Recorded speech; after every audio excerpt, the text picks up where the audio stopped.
Hello, Internet. The Morgan You Know Podcast Network presents Balls and Brew.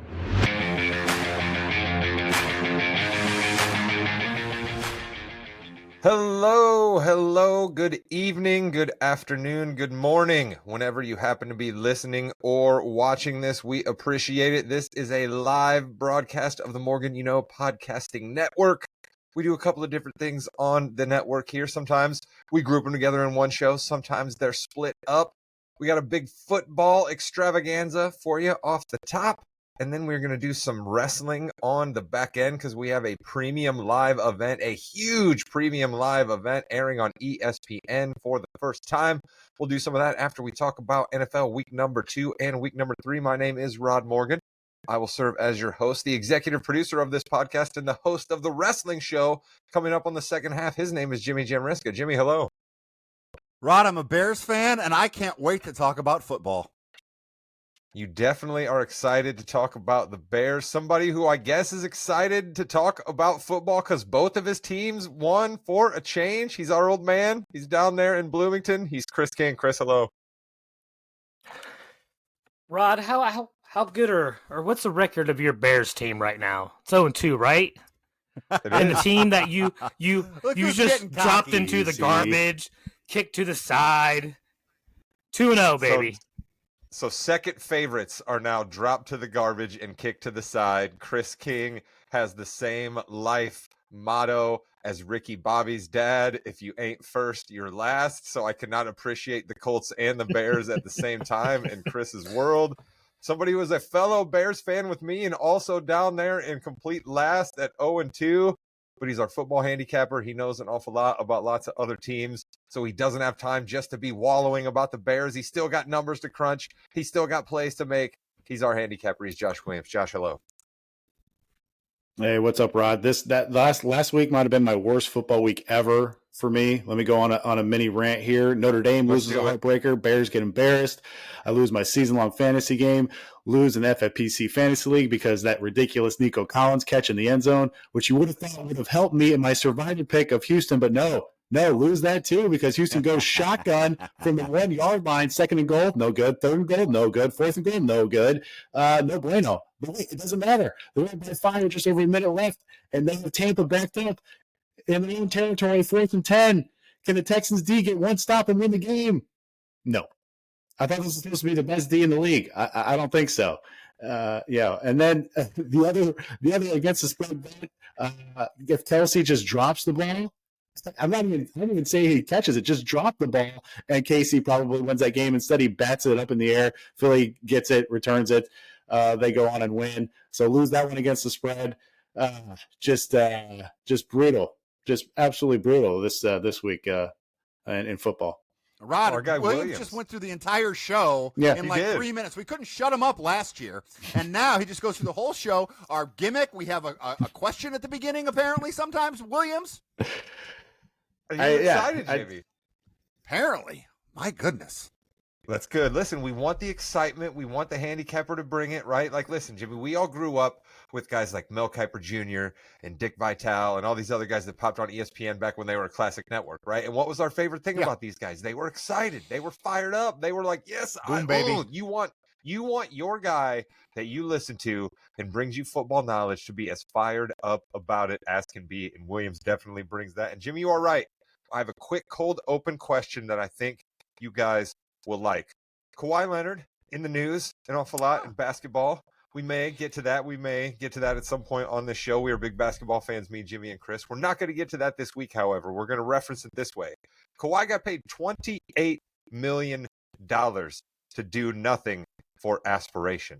What's a company and a brand and a product that you guys would do actual work for, meaning endorse, commercials, all the above for, and they actually wouldn't have to pay you? So the complete opposite of Kawhi Leonard, but something that you know, love, and would be willing to support for nothing.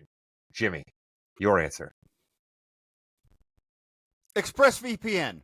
I would do an ExpressVPN. Why? Because they offer you the opportunity to get WWE from Canada, and you don't have to pay the extra fee. That's what I would do. That's where my mind is right now, Rod, because I'm tired of having to pay all this money for everything. Listen to that. Jimmy giving a wrestling tease. Another reason for you to stay tuned for the second half of the show. If maybe you're not a wrestling fan, you can see Jimmy's fired up about something there. Williams, something you use every day, something you believe in. If they came to you and they said, Josh, we got no money for you, but we'd love for you to be a commercial spokesman for us. What's something you'd hawk all the time for no money? Probably my gym membership with the high intensity interval training. It's helped me lose some pounds, and it's actually a healthy addiction. So let's go with that.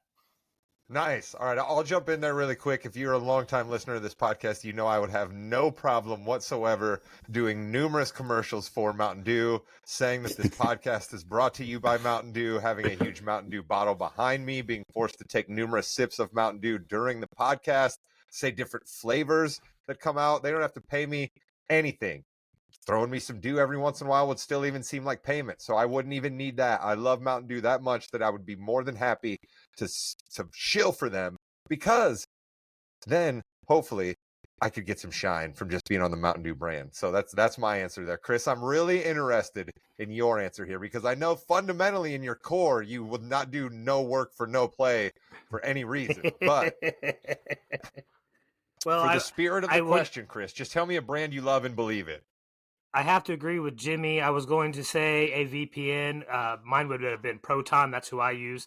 I've done this in the past, Rod. Believe it or not, it was Masterson's, Northwest Indiana. They would just give you a free tux rental if you wore it to school 1 year. But to be honest, the brand that you don't have to pay me a dime, I do it already. I've had this stuff since the 80s. It's Champion gear, Rod. I still got some old school Champion sweatshirts, hooded sweatshirts and whatnot. You don't have to pay me. I've loved those sweatshirts since they were out 40 years ago, and I can't believe they're back. Listen, logos, man, it's always best to keep it simple, and the Champion C, simple and iconic, right, Jimmy? Terrific. And when they changed to that, whatever crappy logo they changed to, what about a decade ago, and the company just went down, don't change your logos. Here's the thought. Hey, just keep it the same. And I'm not even seriously, don't change your logos. It's not that hard. Make it iconic, like McDonald's, Burger King. They went back to the old logo. Why? Because it was better. Exactly. So there we go. The cold open question of the week got some people fired up. Williams, we know, is already fired up. He's always fired up to talk NFL. Quickly, if you're just checking in with us, thank you very much. We appreciate you getting on board. Josh is going to give you 2 picks against the spread every week. We got a couple of little fun games we play here, a wins league and a survivor pool. We'll update that for you here as the show goes along, or at the end if we don't get to it. But we also have some fun things. Jimmy's going to tell you the face and the heel of the week. Chris is going to put somebody onto his Leatherheads team. Williams is going to yell at coaches. It's going to be great. But guys, I think we got to start where we alluded to before we diverted to the cold open question. The Colts are 2-0, a team we support on this podcast. And the Bears are 0-2, a team that we don't support on this podcast. Williams, I'm going to put it to you, our football guy, first, and then we'll go to Chris and Jimmy after this. Who's got more reason? No, okay. Are the Colts more fake at 2-0, or are the Bears more fake at 0-2? You know what I mean? Like, do you see the Bears being able to pull out of this and be a better football team, and then the Colts hitting the skids a little bit and falling back to more where we thought they might be? Which one do you think we're closer to, I guess? That's my question. Not put very well, which is why I'm a semi-professional podcaster, not a professional.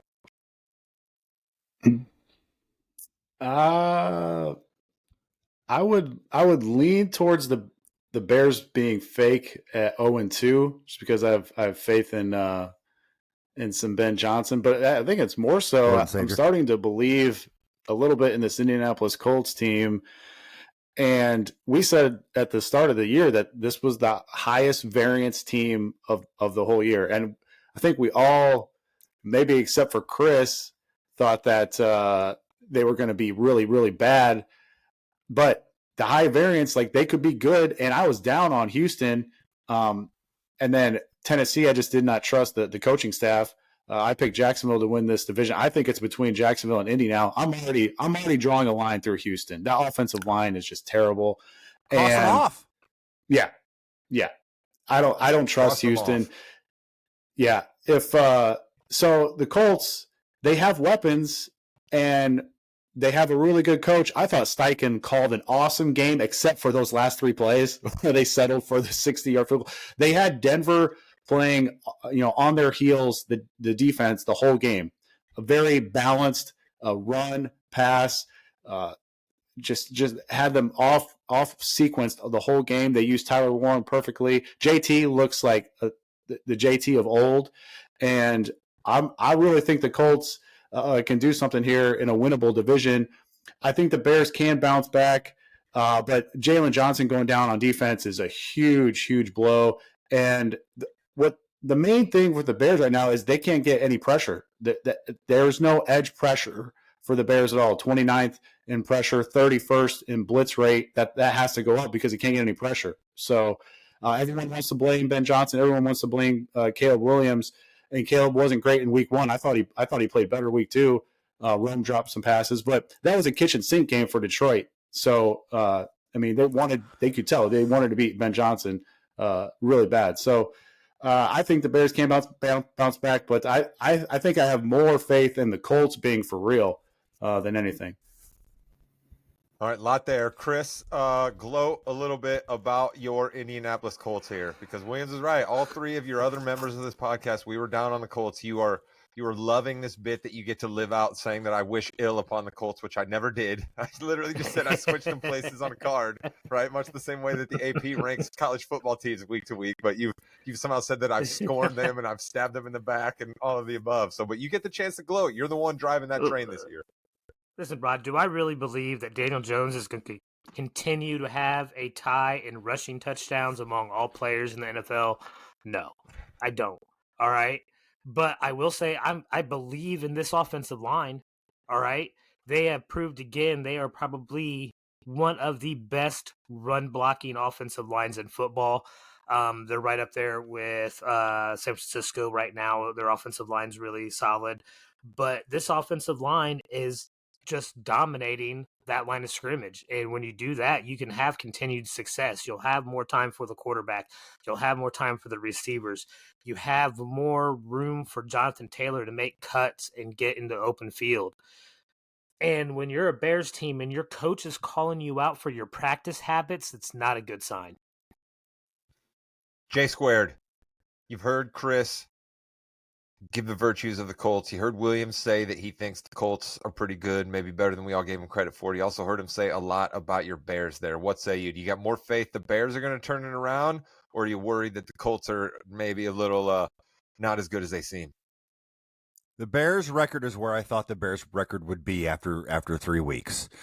Their pass rush, like Williams said, even though we have a big money player or a player that just makes big money, as someone on CHGO said, Montez Sweat, and then Dio Adangbo, who the Colts just let go. He had a good first game, but we need to get to the quarterback more, or we're dead because we have no defensive backs. So I'm more bullish on the. I think bullish is the right word. I don't know stocks. I am definitely more on the Colts for sure. I think that they have a recipe to continue to do what they've been doing these past 2 games. They have a good running game. Danny Dimes, you call him Dr. Jones, lady. He is perfect for the Steichen offense, so that's good. There was a stat, and I think Williams actually might even alluded to it, where the short passes, he's hitting everything, and that's really all that matters. The thing, though, that does worry me a little bit is that Steichen, those last 4 plays to set up for a 64-yard field goal was really – that I don't understand that. There was 11 people in the box at one point. Just do a slant to Josh Downs for 5 yards. Done. Oh, no. Listen, honestly, if they don't get that penalty there, I was going to be imploring Williams to put Steichen in his "Are you serious?" Because how do you not get more yards than that? How are you just like, yeah, no, we're cool with the plus 60-yard field goal. That's the one that we're going to take. Like, that's just some kickers can do it. I walked out of the house. He missed that field goal. I walked out of the house. All right, I was so upset, and my roommate had to come out and grab me like, hey, there was a flag. I'm like, what? And I got to come back in. But, yeah, I was so mad at the whole situation, I walked out of the house. See, hey, quick shout out to Mark for saying Deshaun Watson was paid $230 million for doing nothing, too, so Kawhi Leonard needs to step up a little bit. So there's that. Oh, that's a classic line from the Crippler there. Thanks for checking in, Crippler. Yep. Appreciate that, brother. Thanks for viewing. Yeah, I guess, Jimmy, where I'm at here is I have to stay in my lane, right? Like maybe my switching of the Colts and the Bears has brought about some sort of good karma for the Colts. So I have to stay in my lane here, Jim. But what I'm worried about is, are the Bears fans gonna come for me at some point? Like, let's say the Bears get to 0-4, 0-5. Are Bears fans coming with stakes and burning pitchforks? Yeah, you know, I mean, Hey, you're not a Bears fan, dude. You don't know. We all expect this. You know, we do. It's fine. It is what it is. Chris, they're going to give up 95 points to the Cowboys. They're going to give up 90 points to the Cowboys this week. That Just game's going to be incredible. I mean, if they just let Russell Wilson line them up, if Caleb Williams can't light up this Cowboys D, then it really is over for Caleb. Chris, like now this should be about the best Caleb Williams looks all year, I would think. This will probably be the easiest secondary that he'll go against. The Flus returns, though. The Flus, he knows everything about Caleb Williams. They met every day and talked. They did. I saw it. They did. Chris, am I allowed on the Colts train at any point this year, or am I banned all year because of what I said to start with? Is there any scenario where you could see me being allowed maybe on like the back car, like if I agreed to like clean up after dinner and stuff? Yes, of course. You just have to denounce the Bears. Denounce. Wow, that's strong stuff. Strong stuff. All right, you know what we are not going to denounce? We're never going to denounce our guy, Jimmy Jamriska. We told you he's going to host the wrestling show on the second half of this podcast. He's going to bring you his face and heel of the week right now. Jimmy. Chris's Cowboys, Brandon Aubrey. It just, they're setting him up for that 64-yard game-winning field goal. Everyone knew he had it. I love it. Face of the week. Hey, a kicker actually made a field goal that was a big field goal. So that's got to be something, right, Chris? Well, two of them, actually, because that's just, that 64-yarder is just to get into overtime. All right, true, and then he has to make one to win the game. That was 46-yarder, which, yeah, he makes it look like a chip shot, but that's not a guarantee. And he has the most accuracy over the last, 4 or 5 years of field goals over 50 yards. So they're allowed to mess with the balls now, the kickers are, before the games. You're going to start seeing this a lot more, I think. They're allowed to bring their own balls now. I mean, that's crazy, and they're still not doing very good. Okay, well, here's Speaking about not doing very Go ahead. Wait a minute, real quickly, Jim. With the Cowboys, does anybody know Brandon Aubrey's contract status? I mean, what offseason are we looking at where Brandon Aubrey is holding Jerry Jones up for the most money that a kicker's ever got in the history of the NFL? Well, it helps. I mean, I want my $6 million. I want my six. It helps that he was a soccer or European football player before this, so he probably wasn't getting paid that much to begin with. If he Notre Dame. Yeah, he's from Notre Dame, on the Notre Dame soccer team. How about that? Well, still, nice. I guarantee this is the Cowboys. I'm just saying Brandon Aubrey's going to be holding Jerry Jones up, and Jones at one point said, I got the greatest kicker of all time, and Brandon Aubrey's going to be using that against him. It's going to be a whole circus. It always is in Dallas. Jimmy, who's the heel? All right, we have 2 heels a week because it's my thing and I can do it. Travis Kelce, we've already talked about. He could have just dropped it. Everything would have been fine. No. He needs to volley it up there for someone to intercept. But the true heel of the week, speaking about management, Jerry Jones might be the best owner in the world. Not a very good GM. I got a horrible owner and GM. The Brown family, the Bengals, have once again caused Joe Burrow to miss a season. This is sad. Joe Burrow's so good, and they still have no offensive line. Like, what is going on here? You can't even get towels in their facility, let alone a left tackle. Come on, guys. Yeah, you don't hear any good stuff about the Bengals, right? Nobody's like, the Bengals are opening a new state-of-the-art practice facility. You know what I mean? Like nobody's talking about the sponsorship deal that some great, American iconic brand just struck with the Cincinnati Bengals. You know what I mean? You're not hearing about the incredible new stadium that they're building on the outside of Cincinnati, you know what I mean, or anything like that. So it's clear that the Brown family is a little bit like, what's the bottom line here? How much money's coming back to us? And that's the sneaky thing about football. Can't be that horrible, though. Ocho Cinco lived in that facility for 2 years. Like, he literally lived in the training facility for 2 years, so it couldn't be that horrible. Well, I mean, I've not been in an NFL training facility in quite a while, so, I mean, I'm sure that they are very nice digs, but they need to spend more money. But here's the only thing I will say to that. Like, everybody likes to say spend money, but they're paying Jamar Chase and they're paying T. Higgins an awful lot of money, right? And they're paying Joe Burrow himself an awful lot of money, right? And there's such a thing as a salary cap in the NFL. So, like, there's only so much money that can go around. You know what I mean? Like, you got to have a good defense and That's just what makes it so tough to win in the NFL. But I think, Jimmy, you're right to call out the Bengals for so many reasons, not just Joe Burrow getting hurt. All right, Williams, let's go to you. Get some of your picks against the spread here before Chris inducts somebody to his Leatherheads team. Unless you're ready to take some shots at coaches here, Williams, you can do all your serious here if you'd rather. Well, yeah, I was going to follow up on Cincy there. Yeah, I mean, 32nd in yards per carry, 31st in QB hit rate, 30th in QB pressure rate. Their defense is only forcing punts on 18% of their drives. That ranks 31st in the NFL. And then how about this? Since Joe Burrow has been in the league, these are the pass block win rankings for Cincy. 29th, 30th, 27th, 32nd, 28th. Zach Taylor without Joe Burrow, 8-22 record. I mean, Zach Taylor and GM Duke Tobin, do you guys know this organization doesn't have a GM designation? He just acts as the GM Duke Tobin, and they only do that because, I mean, it's because if the fans knew who the GM was, they would have called for his head 27 years ago. I mean, this is 1984 Dan Marino all over again. The worst thing that could have happened to Dan Marino was they went to the Super Bowl. He said in an interview, it's easy. We'll just get back here, every year from here on out, and that was in his second year. They never had a running game for Marino. They never had a defense for Marino. Now, Burrow, he gets to the Super Bowl in 2021. That was the worst thing that could have happened. One, it prolonged Zach Taylor being there. He's terrible. And two, they don't give him an offensive line. So if you don't have an offensive line, if you don't have a defense, you're not going to the Super Bowl. And what was the other similarity in the AFC back then? Marino had to go up against John Elway, Jim Kelly, Boomer Esiason. Who does Joe Burrow have to go up against? Lamar Jackson, Pat Mahomes, Josh Allen. So this sucks. This sucks for Burrow because we keep on losing his prime years to injuries because these donkeys don't spend money where they should. Look out. Bad week for the Bengals. Donkeys. Getting a heel of the week and getting Williams is scoring on Are You Serious? My goodness. Let's let Williams cool down for a second. Chris, tell us who you're going to induct into the Leatherheads team this week.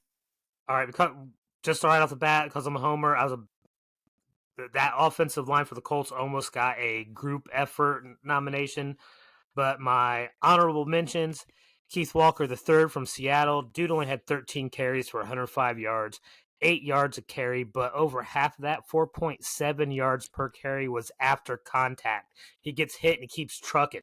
All right. Also, best PFF score for a running back this past week. I hate doing this because he plays for the Eagles, but Jordan Mailata, he had 2 weeks in a row, the highest PFF score for a run blocking lineman. This dude is just a monster on that line, and he opens up those holes for Philadelphia, and I hate it. But I got to give against Jared Verse this week is going to be awesome. Yeah, Trench matchup. I got to give the Leatherhead this week to an old man.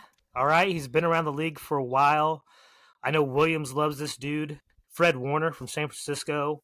All right, not only did he have elite run defense, he had elite pass coverage. He broke up a pass. He had 7 tackles, 4 of them were assists.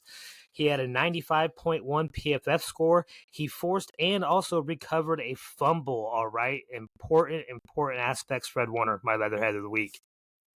Jimmy Jam, I'm seeing a pattern here to the Leatherhead, which I love it. It is a great addition, but I'm seeing a pattern. I'm not sure Chris is going to pick a young guy to win the Leatherheads award. It seems like he likes to shout out his old guys for doing something good. Well, so last Travis Hunter was right there this past week, all right? He got over 20 plays on offense and defense, first time since 2006.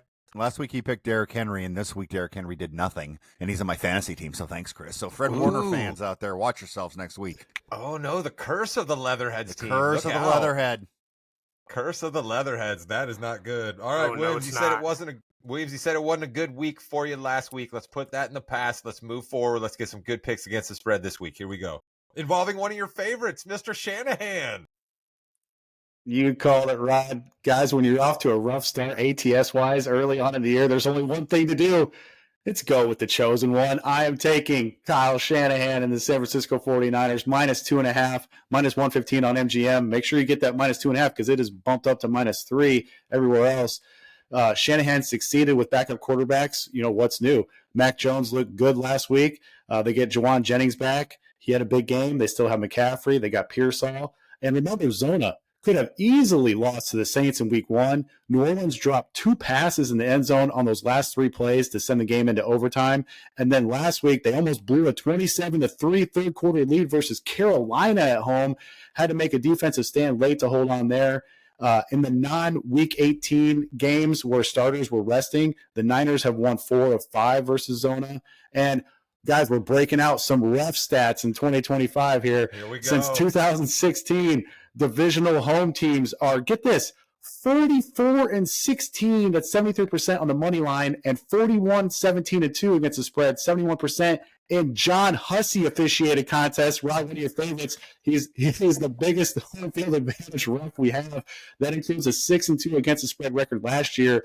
The Niners have only played 1 home game with Hussey in the Shanahan era, but it was a big one. The 2019 NFC Championship game versus the Packers, where San Fran demolished Green Bay 37-20. I think they see John Hussey and they get all good feelings going on Sunday. They're going to cover against Arizona minus 2.5. That Hussey, he throws it out to everybody. I'm telling you. Thank you very much. I love that pick. Listen, I think the Cardinals are a bit of a fraudulent 2-0. I'm not sure about the Call of Duty release schedule as far as that goes this week for the 49ers. I think it's still early November on that. 14th, so Cardinals are still dangerous. They are. They might still be dangerous, but I think they're a fraudulent 2-0. I really do. Like Williams said, they barely beat the Panthers. The Panthers stink. I love it. I love Williams having a rough spot, Jimmy, and he goes to the man that has made so much content on this podcast, Kyle Shanahan. It just warms the cockles of my heart, Rod, that, Sure that does. Williams goes back to his boy. I love it. Sure does. Williams, I like your next game because it involves one of my guys. I love me some Jim Harbaugh. You guys wanted Jim Harbaugh to be hired as the Bears coach the year before your savior came in, and when they kept Eberflus, well, that would have proven well. Harbaugh wins wherever he goes. Chargers looking like a legit 2-0 right now. They're taking on the Broncos. Williams, you love the Broncos in the preseason, but it's kind of rocky after that loss to the Colts. So the first game, we went back with the chosen one in my back pocket. This week, I was high on the Broncos early in the year. I'm sticking with the Broncos. Give me Denver +3, minus 120 on it.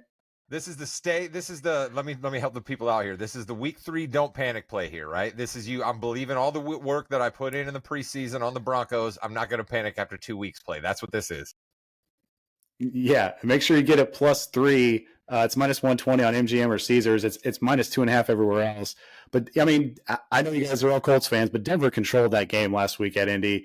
Bo Nix, who I thought played well, threw a terrible pick in field goal range late, and that swung the game.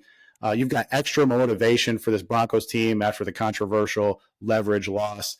You've got the Chargers coming off short rest. There will be a ton of Bronco fans in attendance. And Geno took way too many shots down the field in that game. He could have had 6 picks in that game. Thought he missed a lot of wide open wide receivers with some overthrows. And the way to beat the Chargers is to kind of nickel and dime that defense down the field. That's exactly what the Broncos and Sean Payton are good at. And how about this? More ref stats. In 2023, home teams with Sean Smith reffing were 3-13 on the money line and 4-11-1 against the spread. We know the Chargers won't have that much of a home field advantage in LA. I think eventually these two teams are pretty even. I will gladly take the 3 points in Denver. I think Denver's got something to prove this week. Everyone's crowning the Chargers. I'm not so fast on them. Give me Denver +3. Williams, I'm a little nervous. Did we watch the same Denver game? I mean, Denver was fine, but the Colts really played well against them. I didn't think Bo Nix had that good of a game. Maybe we watched a different game. I don't know. I thought he played a lot better from week 1. Yeah, but the Chargers are so. I mean, the Chargers aren't going to charge until like week 13, though. You know what I mean? Colts did win the time of possession battle in that game. We had it 32-something to their 27-something. Yeah, I mean, let's still haven't had to punt. The Colts lost that game, and Denver won the game, right? But they didn't. Yeah. that's just gonna. I think you just got to throw that out. Yeah, listen, I'm very happy that you went back to ref stats. I'm very excited for that. I got to do something. Change up the mo here. Oh, that's terrific. That's terrific. I think all we have left now is our pretty pathetic eliminator pool. Pretty pathetic. Chris went out first week. Yep. That's great. Williams went out second week. Picked the Texans. Good Sure. job, Williams. Sure. So third week, we're going to let you guys still pick until one of us, you know what's going to be great? Each week, one of us is going to go out. Rod, it's the battle. Who's going to go out, me or you this week, buddy? Who you got, Rod, in your eliminator matchup? Well, is Chris still alive, or has he died again already? I can't remember who Chris had last week. I've only died once. He beat the Cardinals. The Cardinals wanted to lose last week, but they didn't. All right. See, I wonder, like, is there... I guess we all know that Chris was the first to go out. I was going to say, I wonder if there's a way that we can notate, like, as the way the deaths come along or whatever, you know what I mean? But I guess we'll all know. Oh, I have it noted. Don't worry. All right, yeah, because Williams is already buying in with a new life, Jimmy. You and I are the only Jimmy's not letting me slide on that. No, yeah, you are dominating in the wins league, as we mentioned. Mister, look at me, the Cowboys. We're so good. We can score 75 points against the Giants and 90 against the Bears. Yeah, don't think he didn't catch your little shot there, Chris. All right, so there's two ways that I want to go, right? Williams talked about one game that I was certainly looking at possibly taking, but I believe where I'm going to go here is you got to start picking some teams that aren't all the way considered the best teams. So a team that I liked a lot of what they looked like in week one, other than a field goal being missed, I thought they looked really, really good in week two, and they're playing a team that is pretty pathetic, and I haven't picked against that team yet. So give me the Falcons. I'm going back to memories of water slide days here, Jimmy. Give me the Falcons over the Panthers. That's who I got. I know I'm getting a little risky here, Jim, but I can't just pick great teams every week. If I'm gonna actually survive in this thing and roll along, I gotta go somewhere here. And the Panthers are pathetic, and I don't think they're getting their first win in week 3. I think it's coming later than that. You A, picked an NFC South team, and B, picked the Falcons. Think about that for a second, what your life is going for right now. If I'm you, I'm sweating the whole game. Even with the Panthers aren't good, but they make them close. So you're going to be sweating till the very end. That's fine. I'm going to be sweating anyway. I mean, listen, I sweated out my first week's win, right? The Broncos barely beat the Titans there. You know what I mean? And like it was looking bad for the Ravens a little bit there, and then they finally said, okay, we're going to pick this up, and blew them out. So, you know, I mean, this is the NFL. Okay, so you went kind of outside the box. Now, I did my outside the box the first week with the Cardinals, and they wanted to lose that game.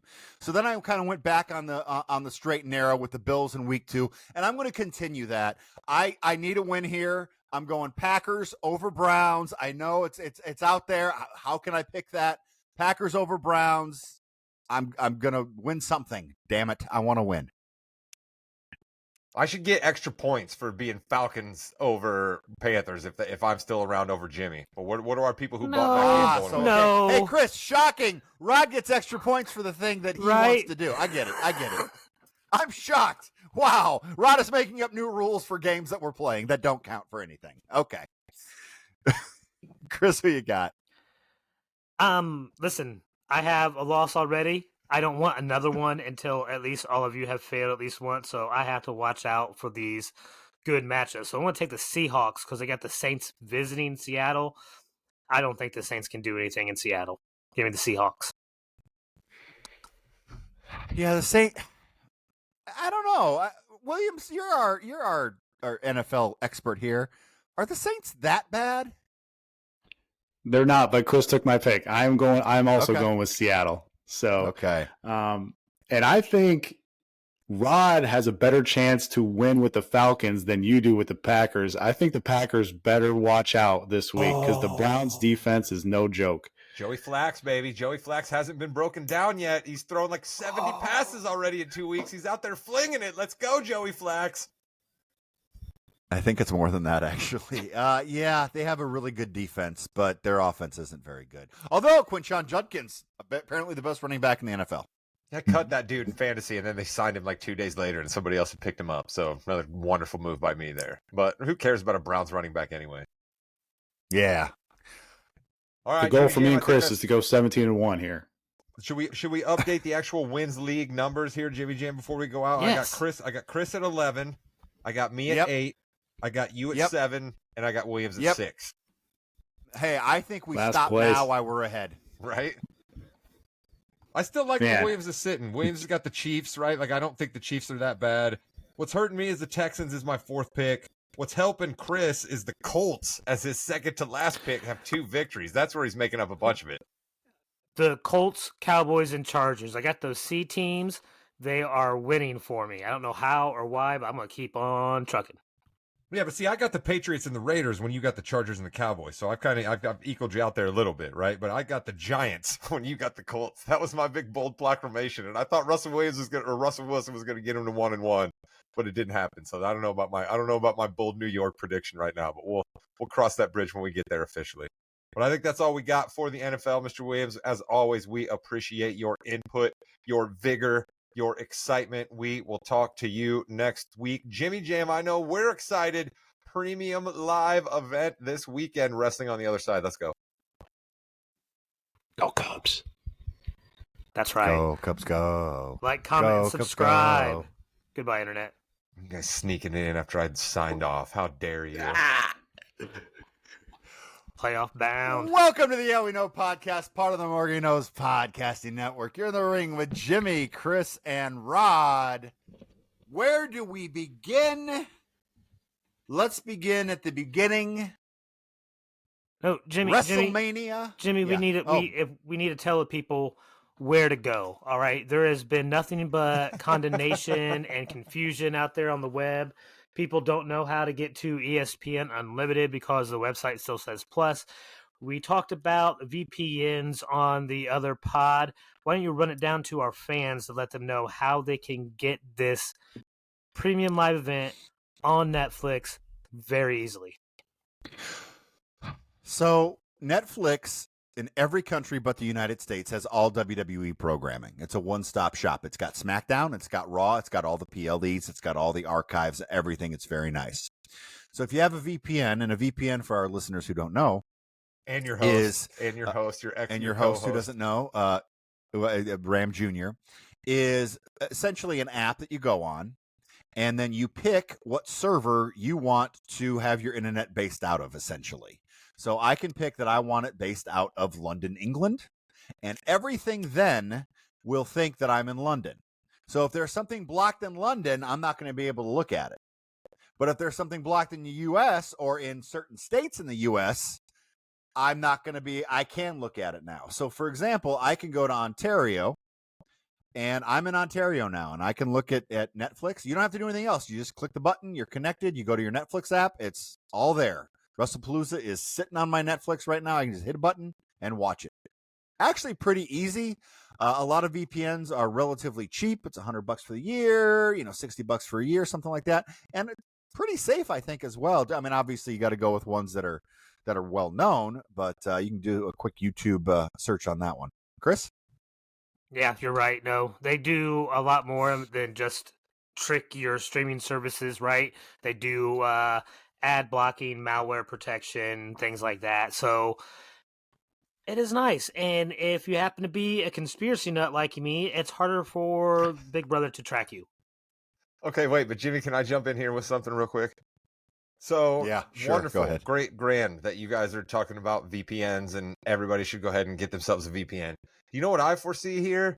VPNs 3-4 years from now are going to be $29, $39, $40 a year, much the same way that when we all left cable, right? We were all like, oh, cable's so expensive. You can get Netflix, it's $7.99. You can get this other one, it's $4.99. What are they doing with all of those now? YouTube TV, $39.99. Yeah. How expensive are all those now, right? They're going to get you one way. $84.99. Yeah, they're going to get you one way or another. So we can have all these VPN companies make a little bit of money for a while, and all these people sign up for VPNs, but sooner or later they're going to figure that out, because you know what? Ultimately, the entertainment companies in this country don't want people watching their stuff and not paying the full freight. And they also don't want non-data, okay? They want nothing more than to know today's digital world and to be able to track when we watch, how we watch, all of the above, right? So what they don't want is a guy sitting in Iowa on his couch eating Cheetos, actually making him think he's a dude in Denmark watching it in the red light district. You know what I mean? They don't want that. So big sooner Denmark or later, audience sooner or later, they're going to figure out how to cut down this VPN. So and then there will try be to a new figure way out a way to watch the PLEs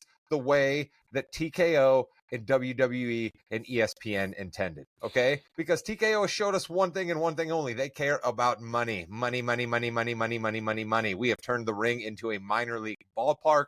We have announcers saying this match is brought to you by, while commercials for other things run between them and commercials for other things are around the match that is bringing you. It's insane.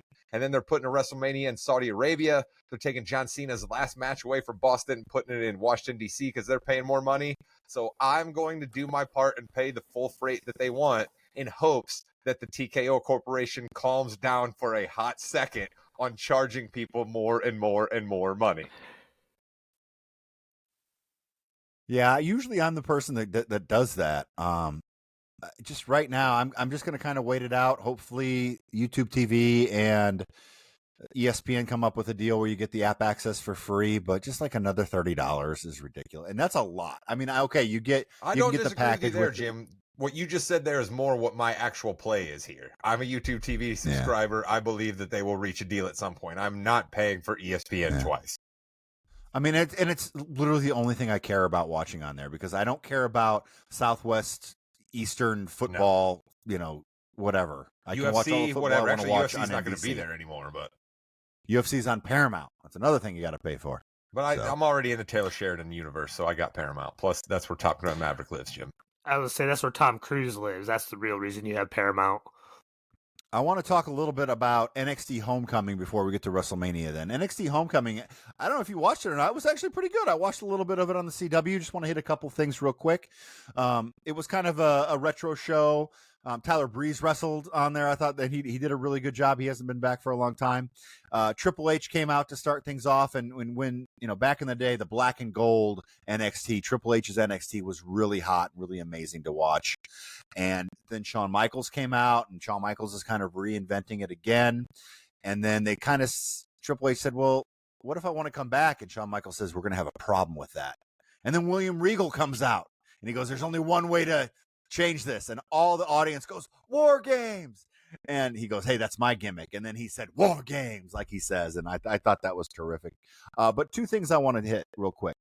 Finn Balor came out to his old music and was the most over he's been in 5 years. Guys, it's not hard. It's the same company, Rod. Give him the music. Make him be a good guy. It's not hard. You say that. Well, I say give us Demonito. Okay? Give us Demonito then. If you're not going to change him away from the Judgment Day, give us Demonito. Bring back Mr. Iguana. Let's see it on a SmackDown or a Raw or even a PLE. I don't want to see it on YouTube. I don't want to catch it on clips later. Demonito is incredible. Bring him out more if you're not going to let Finn go back to being the whatever, the good guy. The demon? No, I don't like the demon. I like Demonito. Get out of here. Because the demon's Chris. fake. That's why I like Demonito. Demonito is real. The demon's fake. Demonito's real, clearly. Didn't you see the clip where he popped up? There was nobody there. He popped up on his own, and Finn had to shove him back under the ring. Chris, I'm not going to... I can't believe I'm saying this. Chris, give us some sense here, man. All I know is that from what I learned over that past weekend was that Dominic Mysterio laid additional framework and foundation to prove that he controls all facets of the WWE. NXT's lucky that he didn't show up. I mean, if he did, he probably won another belt, right? So I think that's the next area he's going to conquer. He has Triple two A belts Mega right Champion now. Dirty Dom Mysterio. Yes, he is. We haven't talked about that either. Listen, he's everything. Dom Mysterio is the greatest wrestler of all time. Mark it down. Mount Rushmore wrestlers, Dom Mysterio is the only one. Yeah, I think so. I'm not participating in any Dom Mysterio talk. You're all right, here's the deal. I'm just not. Everything no, I'm he not. does Listen, is you gold. You guys pump him up so much. Everybody else pumps him up so much. There's plenty of gas bagging going on about Dominic Mysterio. I don't need to be part of it. Listen, I thought he was a chump. I didn't want anything to do with him when I first started watching again. I was very vocal about that on this pod for a while. And the dude has just won me over. I'm hooked. I'm a member of whatever cult he's selling.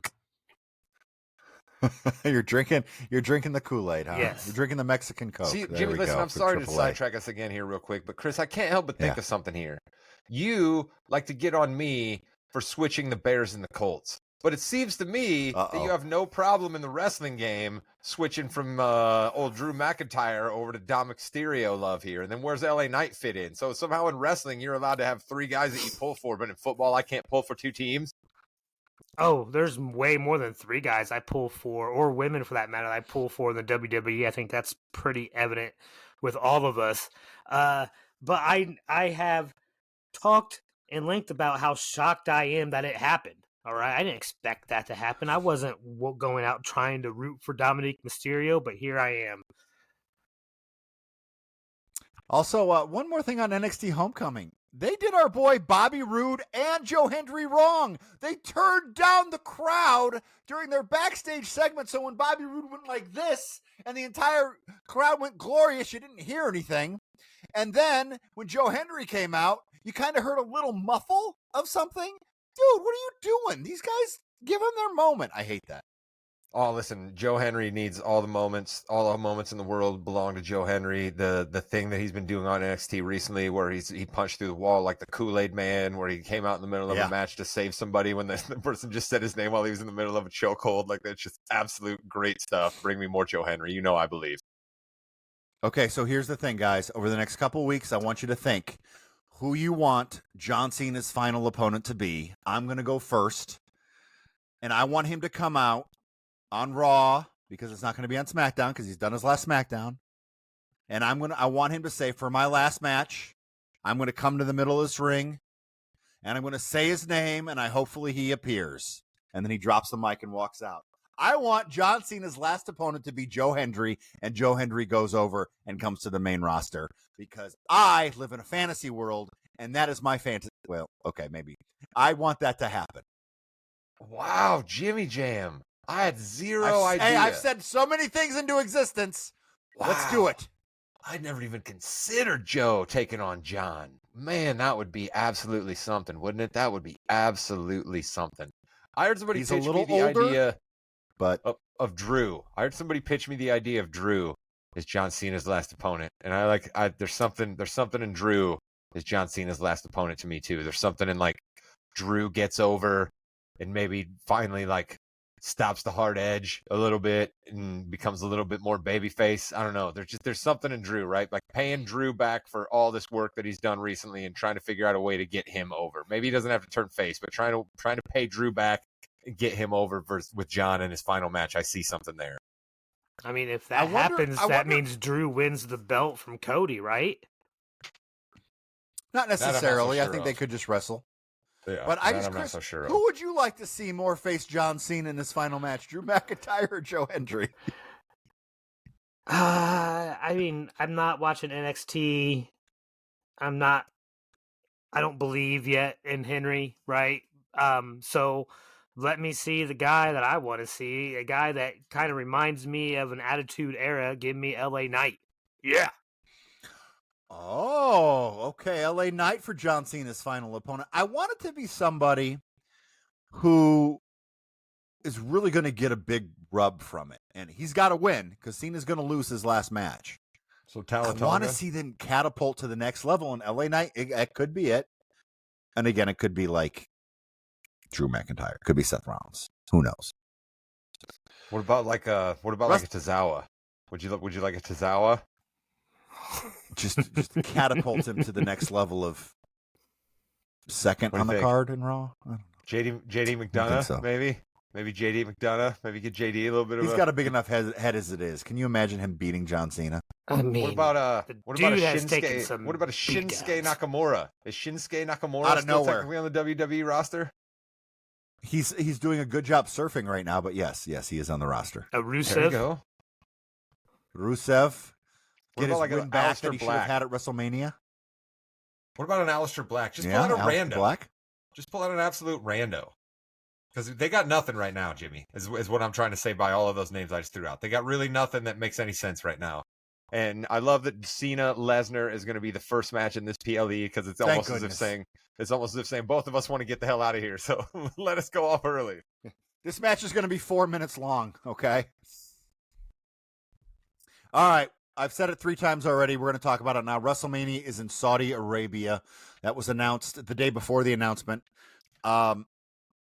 So it's tough because WrestleMania is such a big event that so many people, Chris, go to. And it's a weekend of wrestling. That weekend now is not going to happen because, first of all, getting over to Saudi Arabia is thousands and thousands of dollars. You don't know how the tickets are going to be dispersed or anything like that. So this is going to be real tough. Royal Rumble's going there in 26. Mania's going there in 27. But Chris, if you're offered $100 million to go, you kind of have to go, right? Yeah, I mean, that little rant sounds just like you're upset that Americans don't have WrestleMania in America. Is that all you're upset about? This is the first time it's not been in North America because there was one in Toronto. I just think it's different. It's so different than anything else. It really is because Saudi Arabia, if it's in London, even if it goes to London, London has a huge wrestling scene that you could still do a lot of those things at. They obviously do in the Middle East, right? I mean, they have. Don't think so. They sell out those crowds, right? And if the money's there, then there's definitely something worthwhile going. All right, I can understand why some people may not be happy. Listen, blah blah blah. I don't know if we want the WWE to continue on as a business, don't they have to continue to grow across the world? I mean, we see them going to Australia, we see them going all over Europe, and we see the crowds and how passionate they are. I mean, we got to keep feeding that beast, and this is part of the cost. You're still going to watch, right? Well, and now it means that what happens in Saudi Arabia has consequences, because before we'd have this King of the Ring or something else or Crown Jewel or something that really didn't ever mean anything or have any real consequences. We kind of wrote off those PLEs as nothing major is going to happen. Now we know major crap's going to happen and it's going to be important. I mean, it's not going to change. I wasn't going to WrestleMania anyway, unless it's in Indy. I'm not going to WrestleMania, so I'm watching it on TV. But I did not think that's where you were going to go on that. Rod, what are your thoughts? Mania in Saudi Arabia. $100 million. Try $250 million is probably what the whatever WWE it is. Yes, got paid to land that thing there, and it's just. I mean, I didn't think that I would be the grassroots guy here on this podcast. That's normally the thing that Chris does here, but like. How much is too much? You know what I mean? Like, are we all trying to sit here and think that the TKO Corporation and the WWE are just squeaking by right now? There's absolutely no way. They just signed a huge deal with Netflix. Has done nothing for Grassroots. Vince McMahon literally went around and bought up and demolished all the grassroots wrestling companies all over North America. So don't pretend like now the WWE needs to stick to its roots. They do nothing but tear up roots and buy people out. There you have it. Yeah, I guess. Yeah, it is. It is the money. I think. Okay, done. Yeah, we know podcast. We're like, it's fine. No big deal. Okay. I think I've heard a couple of good ideas though, because we do have this huge independent scene that really does want WrestleMania weekend to be in an area where they can go and they can flourish, and they can have their events. What about they still do something in Vegas, but they show WrestleMania in the Sphere, and they have your big WrestleMania shop that you go to. You have all your independent scenes, so it's still something there. But the event is in Saudi Arabia. How about Vegas in the Sphere, Chris? Any thoughts on that? That would be fun. I've never been to the Sphere. I hear it's pretty amazing. I do ask, though, could there be a middle ground, too, where even though it's going to be in Saudi Arabia, the people that go to wrestling there don't have real jobs. So it doesn't matter if it's 12 in the afternoon, so it can be prime time for us, right? Does that work for you? I actually think it's going to be early for us, like it usually is. I think it's going to be early for us in prime time for them. Because the Saudi stuff is usually early. I'm just saying, I think this is a situation where you can maybe make that like, hey, we know it's going to be over there. Let's maximize the dollars that we can get in the States by having it air prime time then. I don't know about you, Jim, but I feel like Chris's answer to the cold open question at the beginning of this podcast should have been Riyadh season at this point. I think so. Yeah, Chris is like, whatever. Pay the money. It's all about the money. Chris is just completely changed. Is this IU football being 2-0 in a huge game this week? Is this really messing with your mind? Well, it's not just it's IU. It's the Colts. It's the Cowboys, all right? Thank God Notre Dame has lost because that's kept me a little bit grounded. Otherwise, all my favorite teams would be winning. The Cubs are in the playoffs. Listen, things are going to go bad real quick. Rod, the Cubs are a Major League Baseball team. Baseball is played with a white little ball, and you throw it, you hit it. Okay. Oh, so you mean that movie, The Natural? There's a real sport that they play? Shout out Robert Redford, R.I.P. Shout out Robert Redford. R.I.P. All right, so we go from Saudi Arabia to its sister city, Indianapolis, Indiana, for Wrestlepalooza. Wrestlepalooza is going to hopefully be an annual event, not necessarily in Indianapolis, but for the WWE. Hopefully not necessarily where they're just going to Wrestlepalooza. Can they change the name if it's going to be an annual event? I think they're going to keep event? it at Wrestlepalooza. I think they're going to keep it Wrestlepalooza. Cody Rhodes even called it out for being a stupid name. It is a stupid name. As we already talked about, John Cena versus Brock Lesnar will open the show. Rod, are you excited for the match, and who you got? No, I'm not excited for the match, Jimmy, and I'll tell you why. I've been pretty consistent on this podcast about I'm not really big on one-offs, like just quick pop in, pop out appearances. I'm just not really big on that, and I'm also just not big on the WWE just squashing themselves, okay? If Brock Lesnar is back to be super mega scary heel, maybe don't put him in the ring with R-Truth so he splits his pants and then laughs in the camera as he's walking off stage, all right? I'm sorry. Brock Lesnar's supposed to be angry, I'm going to kill John Cena, and you put him in the ring with R-Truth and basically had him come out looking like a good guy. What are we doing? Mark, the Crippler, thanks, buddy, for sending a couple things in here while we're talking here. Crippler wants Kevin Owens to go against John Cena, I think, in his final matchup. That's not possible right now because the neck injury, but I like where you're going with that. I love it. And then also he said, don't mess with the start times. I think you have to mess with the start times for WrestleMania because of just the time difference. You don't want the people in Saudi Arabia going to an event at 3:00 in the morning. This isn't a boxing show. Come on, guys. Chris, I kind of agree with Rod here where, Lesnar coming back. Okay, got to pop. I'm kind of over it at this point because he's going to come in. They're going to have a 5-minute match. Cena's going to win, I'm assuming, and then they're going to move on to something else. Chris, your thoughts? I've got Cena winning. To be honest, the fact that Lesnar was going to be there would have been the only reason, and was the only reason I thought about buying a ticket. But I figured, no, I got to go to Rumble. I saw some great matches there. I don't need to go to Wrestlepalooza just because Lesnar's going to be there. And I don't know if I care. I mean, if I have a feeling we may see Cena start losing all the rest of his matches since there's no reason for him to win anymore.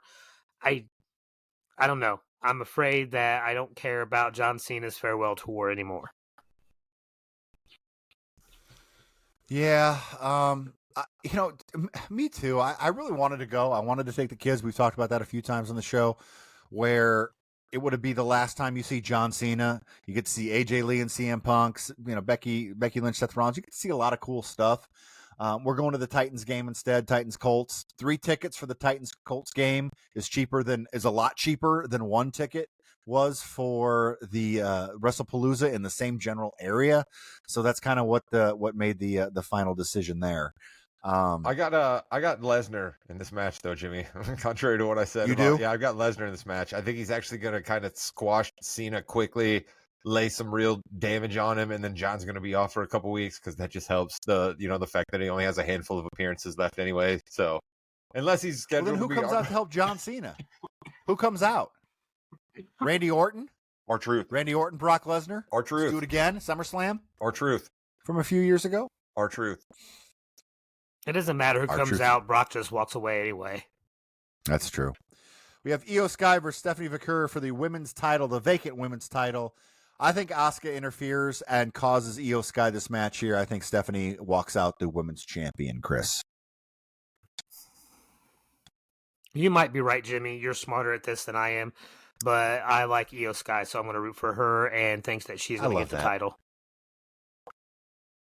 Rod, you're the tiebreaker. I abstain from picking this match in protest of the fact that this is how they're going to give someone the women's title belt vacated by Naomi. I commend you for that, Rod, because you're not wrong. I do. I'm sorry. You're stronger than we are. I give Chris the shine for the attorney thing being his gimmick here on the podcast, but I said from the start that it should be this. I've consistently said this. I don't understand why we didn't have sham preliminary matches. I don't understand why Michin, B-Fab, Chelsea Green, Piper Niven, Alba Fire. I don't understand why these people didn't get rubs as like, hey, you guys are actually in the running to be women's champ, even though we know they're not. Like, you know, like to me, doing a match this way is like saying the quiet part out loud. And like that goes against everything that we're supposed to be doing, building people up in professional wrestling. So I abstained from picking this match. So you did the tournament, but you started at the final match, the finals. You didn't even do the prelims or anything like that. Yeah. I agree, but I think the Asuka Io Sky will really be good moving forward, and then Asuka Rhea Ripley. There's going to be so many good matches coming out. If you're Kairi Sane, you have to be super pumped about this new storyline where you get to even less to do, and you're bullied around by Asuka the entire time. Like that's just got to be absolutely great for Kairi. Yeah, Kairi's been. It's so weird because she's really, really good, but she does forget some spots in her matches, and it's. I mean, it's kind of worrisome a little bit. Yeah, but she's just going to be thrown to the side a little bit here, I think. Yeah. You're right. And she's going to be taking a lot of L's in tag team matches, too. Yes. We have the Usos reuniting, but are they? Against Braun Breaker and Bronson Reed. I mean, listen, the Usos are the greatest tag team in the history of the WWE.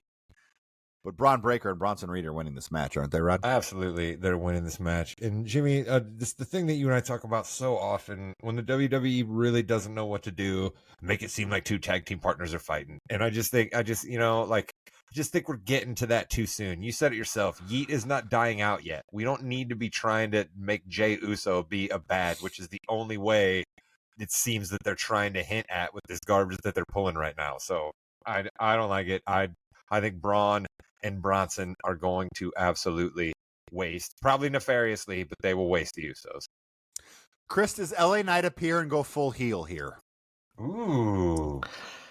I don't think so.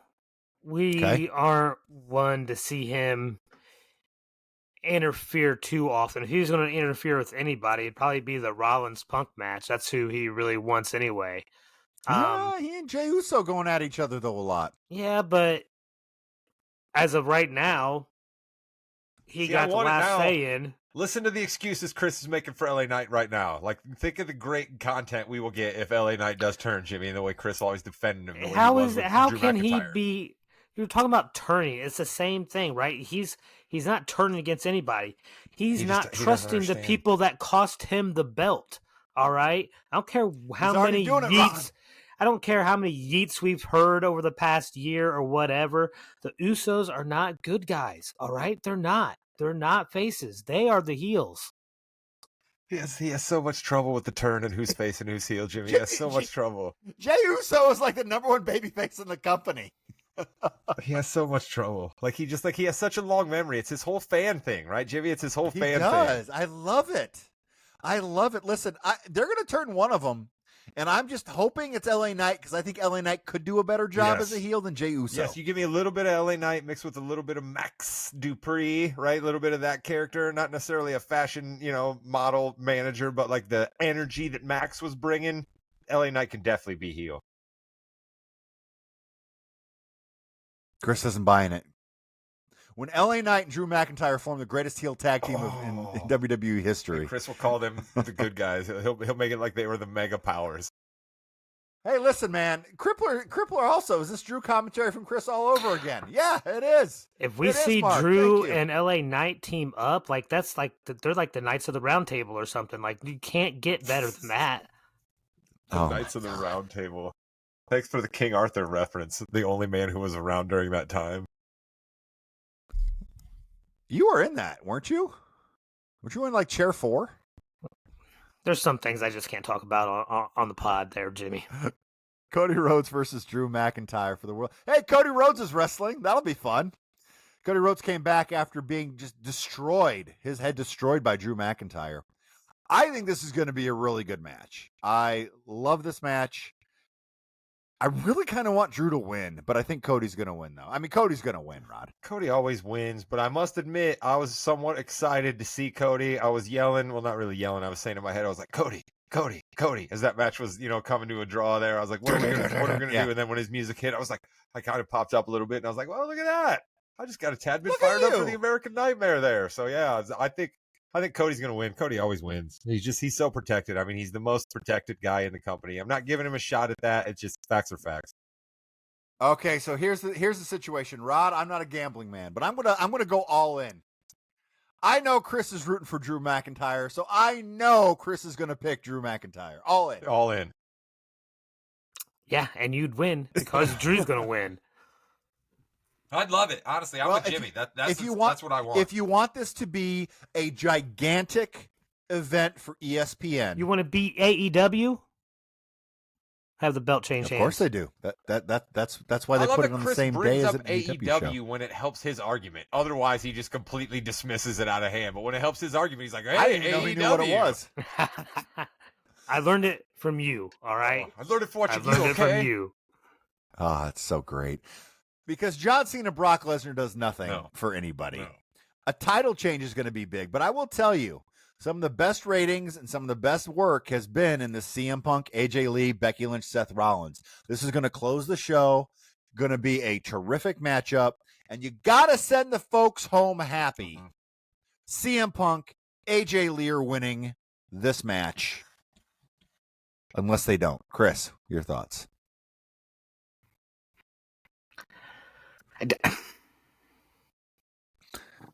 Chris has no Seth thoughts. Rollins and CM Punk. It's the only way I want to see this match end. Okay, Seth Rollins pins CM Punk. It's the only way you want to watch it. Okay, so if Seth Rollins pins CM Punk, that really kind of takes CM Punk out of that world title. Good. Whoa! Okay, Rod, Chris is a fan. You're a WWE. You kind of know what's going on. Do you see that happening? I actually think that's the least likely outcome. Yeah, no, there's zero chance that Seth Rollins pins CM Punk. Zero chance. The pinfall is going to be Becky or AJ Lee. One of those two is going to be on their back. And what I think is going to happen is we are going to have an absolute war. All right, we've seen Becky Lynch be involved in these kind of matches. She has an absolute back. AJ Lee has had plenty of time to get herself ready to take some falls in this match. CM Punk hasn't been injured for a while, so he's probably prepared to take a couple of big falls and maybe be hurt if he needs to, right? So what we're going to have is we're going to have basically all four competitors are going to be laid out, right? CM Punk's going to be over through the announce table somewhere, right? Seth Rollins is going to be, he's just going to be put to sleep, like back up over on the ramp, right? And Becky's going to be laid out on her back in the ring with AJ Lee, both laid out back in the ring, right? All of a sudden, we cut to the side of the ring and we see somebody crawling up the stairs. It is none other than Rue Lopez, Seth and Becky's little girl. She comes in, puts Becky's arm on top of AJ Lee. Seth and Becky win the match with help from the other family member. Rod's trying to start up a new bloodline.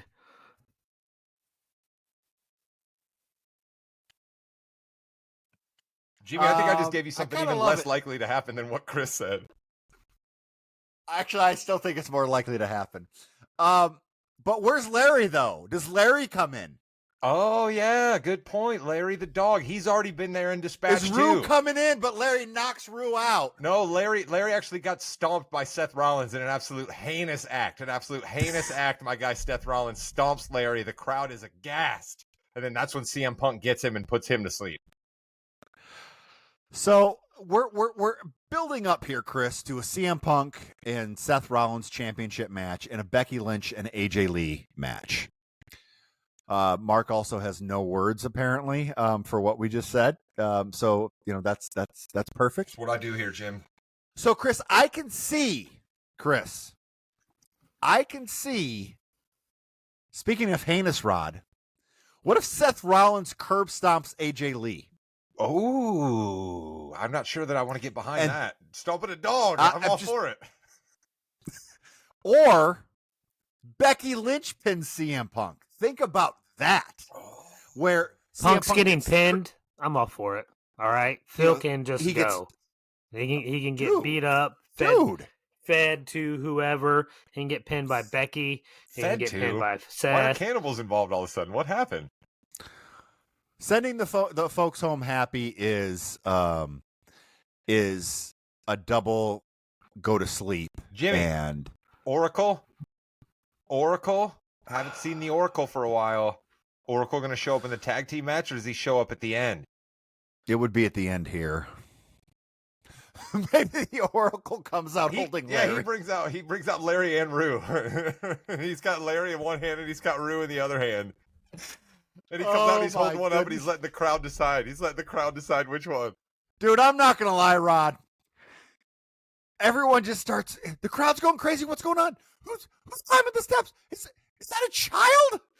I think Rue's like, 3? Something like that, between 3 and 4? So. Yeah, 5 maybe at the most. I just had, listen, Jimmy, I'm here for entertainment, right? Like you said, I do. So you're absolutely right that we're getting a CM Punk victory here, and we are going to get something that makes CM Punk and Seth Rollins continue their boiling hatred, and we're going to see an AJ Lee Becky match probably sooner than we'll see a Seth and CM Punk match, because the AJ Becky match will be a way they'll continue their feud, because they'll be out at the ringside as valets and all that. You know what I mean? So we got story we can keep churning. Yeah. This isn't going anywhere, Chris. I'm sorry, buddy. Seth's still going to have the belt on him. He's not going to lose that. Paul Heyman won't let him. And with that, you've been listening to the Yeah We Know podcast, part of the Morgan Knows Podcast Network. You're in the ring with Jimmy, Rod, Chris, and Rue. That's right, Rue. You heard it. You heard it here. I know you're a big-time listener. You're writing in emails all the time, like all you others should do out there. Write us an email sometime. Give us a comment, a like. It helps out the show. Like, comment, subscribe. Goodbye, Net. Yeah. Chris, you were on one tonight, dude. You were on one tonight.